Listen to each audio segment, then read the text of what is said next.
Sobat K, siapa nih di antara kamu yang suka traveling? Pasti kamu familiar kan dengan istilah mabuk perjalanan? Nah, di video kali ini kita akan membahas lebih dalam tentang mabuk perjalanan. Tentunya secara ilmiah ya sobat. Begini nih penjelasannya.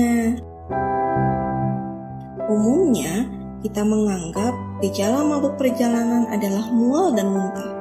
Padahal, hasil penelitian menunjukkan selain mual dan muntah, gejala mabuk perjalanan lainnya adalah kelelahan, sakit kepala, mata tegang, sulit fokus, peningkatan air ludah, kepekaan perut bertambah, vertigo, berkeringat atau berkeringat dingin, penglihatan kabur, dan pusing.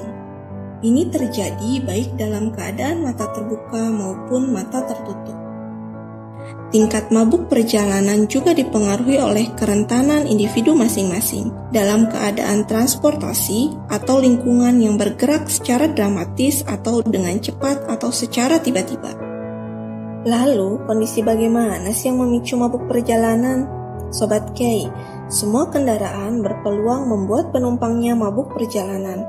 Kembali ke penjelasan awal ya, di mana pemicu mabuk perjalanan adalah kerentanan individu dan lingkungan yang bergerak secara tiba-tiba. Maka, secara umum, data yang berhasil dihimpun oleh tim Kpedia diantaranya ada turbulensi pada pesawat kecil yang terbang rendah, menunjukkan bahwa penumpangnya memiliki peluang 50% mengalami mabuk perjalanan. Sebaliknya, turbulensi pada pesawat jumbo hanya memicu 1% saja loh. Kapal laut besar yang berlayar pada ombak besar memiliki rasio 4,2 dibanding 1.000 orang per harinya. Rasio ini lebih besar dari rasio infeksi pada manusia loh. Angka ini bertambah presentasenya jika penumpang menggunakan kapal berukuran kecil dengan keadaan ombak yang sama. Pelampung darurat atau rakit penyelamat yang berada pada laut berombak sedang memiliki peluang mabuk perjalanan lebih dari 50% setelah 1 jam perjalanan. Perjalanan jauh akan membuat sepertiga penumpang mabuk perjalanan. Perjalanan dekat akan membuat 1/4 penumpangnya mabuk perjalanan. Menonton film di bioskop, apalagi bioskop dengan tayangan 3 dimensi, maka persentase mabuk bertambah hingga 6%. Wah, banyak juga ya pemicu mabuk perjalanan.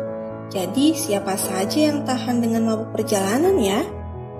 Sobat K, tahukah kamu ternyata bayi usia 0-2 tahun adalah yang paling kebal terhadap mabuk perjalanan. Justru, resiko terbesar mengalami mabuk perjalanan adalah anak-anak dengan presentase 70%. Remaja dan dewasa berpeluang mabuk perjalanan menurun menjadi 55%. Fakta lainnya adalah penumpang wanita ternyata lebih rentan mabuk perjalanan loh dibanding pria. Rasio perbandingannya sebesar 5:3. Orang yang berpenyakit migrain juga berpeluang lebih besar dibandingkan dengan yang tidak memiliki migrain dalam mengalami mabuk perjalanan.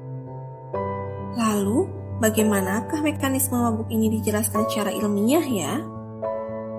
Secara sederhana, mabuk perjalanan terjadi dikarenakan adanya ketidaksesuaian antara informasi yang diterima oleh sistem telinga bagian dalam dengan informasi yang diputuskan oleh otak, yang mana kita ketahui bahwa telinga bagian dalam merupakan satu di antara beberapa komponen penting dalam sistem keseimbangan tubuh manusia.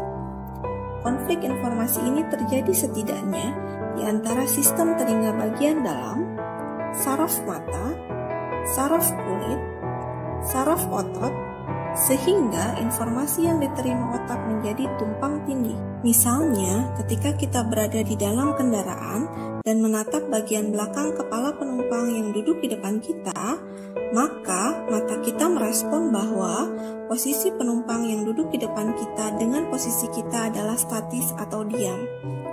Akan tetapi, saraf telinga bagian dalam dan saraf lainnya seperti saraf kulit, otot, merasakan bahwa kita sedang bergerak ke kiri, bergerak ke kanan, menanjak, ataupun sedang menurun. Nah, penjelasan inilah yang menyebabkan kita bisa mabuk perjalanan loh. Lalu, bagaimana cara mengatasi mabuk perjalanan ya? Nah, Sobat K, buat kamu yang hobi traveling, kamu bisa coba tips dari Kpedia yang dikutip dari beberapa referensi ilmiah yang valid nih. Yang pertama, kamu bisa menjaga keseimbangan tubuhmu dengan cara mengurangi gerakan kepala, menyelaraskan posisi kepala dengan tubuh, menahan gerakan pinggul, bahu, lutut, dan kepala. Yang kedua, kamu harus menghindari membaca buku ya, ini adalah hal yang wajib loh. Nomor 3, kamu bisa duduk di kursi bagian depan atau di kursi dekat jendela ya. Nomor 4, no smoking ya, ini penting loh. Nomor 5, kamu bisa menjaga pemandangan cakrawala tetap stabil dengan cara melihat objek apapun keluar jendela kendaraan. Nomor 6, kamu bisa mengatur pernafasan, nafas dengan tenang ya sobat. Nomor 7, kamu bisa meminum obat anti mabuk perjalanan. Nah Sobat K, itulah pembahasan kita tentang mengapa kita mabuk perjalanan. Sampai jumpa lagi ya.